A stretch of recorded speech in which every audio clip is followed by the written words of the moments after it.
সম্মানিত সুধীমণ্ডলী, সম্মানিত অতিথিবৃন্দ, আলহামদুলিল্লাহ মাহে রমাদানের আজকের এই পবিত্র দিনে ইফতারের পূর্বে আমাদের খুবই সংক্ষিপ্ত আয়োজন। এ পর্যায়ে আমি শুভেচ্ছা বক্তব্য রাখার জন্য অনুরোধ জানাচ্ছি বাংলাদেশ সরকারের সম্মানিত প্রধানমন্ত্রী, বাংলাদেশ জাতীয়তাবাদী দল বিএনপি-এর সম্মানিত চেয়ারপারসন জনাব তারেক রহমান এমপি। এ পর্যায়ে আজকের অনুষ্ঠানে শুভেচ্ছা বক্তব্য রাখছেন বাংলাদেশ সরকারের সম্মানিত প্রধানমন্ত্রী জনাব তারেক রহমান এমপি।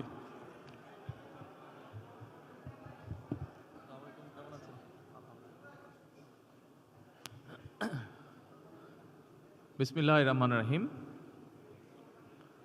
আজকের এই ইফতার মাহফিলের অনুষ্ঠানের সম্মানিত সভাপতি, ইফতার মাহফিলে উপস্থিত সম্মানিত সকল রোজাদারগণ, সকল উপস্থিতিবৃন্দ, আসসালামু আলাইকুম। প্রথমে আমি বাংলাদেশ জামাতে ইসলাম এবং তার নেতৃবৃন্দকে আন্তরিকভাবে ধন্যবাদ জানাচ্ছি। আজকে আমাকে, আমার সাথে আমার নেতৃবৃন্দকে এবং আমার সাথে আমার সফর সঙ্গীবৃন্দকে এই ইফতার মাহফিলে দাওয়াত দেওয়ার জন্য। সম্মানিত সকল নেতৃবৃন্দ, উপস্থিতিবৃন্দ, আজকে এখানে শুধু আমি নই, এখানে শুধু বাংলাদেশ জামাতে ইসলামের নেতৃবৃন্দ বা কর্মীবৃন্দই নয়, আমাদের বাইরেও এখানে অন্যান্য আরও রাজনৈতিক দলের নেতৃবৃন্দ আছেন। এখানে আরও অন্যান্য সমাজের অন্যান্য বিভিন্ন স্তরের বিভিন্ন সম্মানিত ব্যক্তিবর্গ উপস্থিত আছেন আজকের এই ইফতার মাহফিলে। আজকে আমরা একটি গুরুত্বপূর্ণ সময় সকলে এখানে একত্রিত হয়েছি। দেশের একটি গুরুত্বপূর্ণ সময়। কিছুদিন আগে দেশে নির্বাচন হয়েছে। এই নির্বাচনের মাধ্যমে গণতন্ত্রের যাত্রা শুরু হয়েছে। যে গণতন্ত্রের জন্য বাংলাদেশের মানুষ প্রায় এক যুগেরও বেশি সময় ধরে অকাতরে জীবন দিয়েছে, বিভিন্ন অত্যাচার, নির্যাতন, গুম, খুনের শিকার হয়েছে। এত ত্যাগের বিনিময়ে আমরা আজকের এই গণতন্ত্রের যাত্রা, যেটি সূচনা হচ্ছে বা হয়েছে নির্বাচনের মাধ্যমে, সেটির সুযোগ পেয়েছি। এই ত্যাগের মাধ্যমে, এই আত্মত্যাগের মাধ্যমে হাজারো মানুষের অত্যাচার, লক্ষ মানুষের নির্যাতনের মাধ্যমে আমরা আমাদের বাক, ব্যক্তি স্বাধীন গণতান্ত্রিক অধিকার চর্চার সুযোগ আমরা ফিরে পেয়েছি। সেজন্যই প্রথমেই আসুন আমরা আল্লাহর দরবারে শুকরিয়া আদায় করি।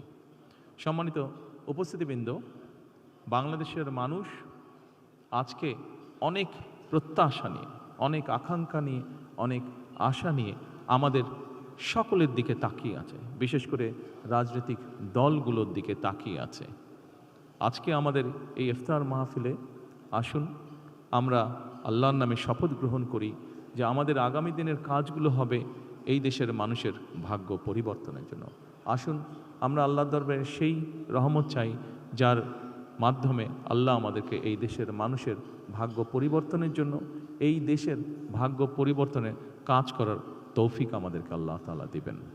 পরিশেষে আমি আবারও বাংলাদেশ জামাতে ইসলাম এবং জামাতে ইসলাম নায়েবে আমির শফিক সাহেব সহ সকল নেতৃবৃন্দকে আন্তরিক ধন্যবাদ জানাচ্ছি আজকে এখানে আমাদেরকে দাওয়াত দেওয়ার জন্য।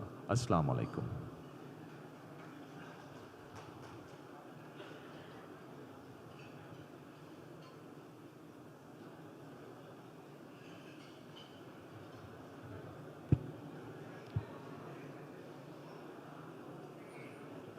আলহামদুলিল্লাহ, সম্মানিত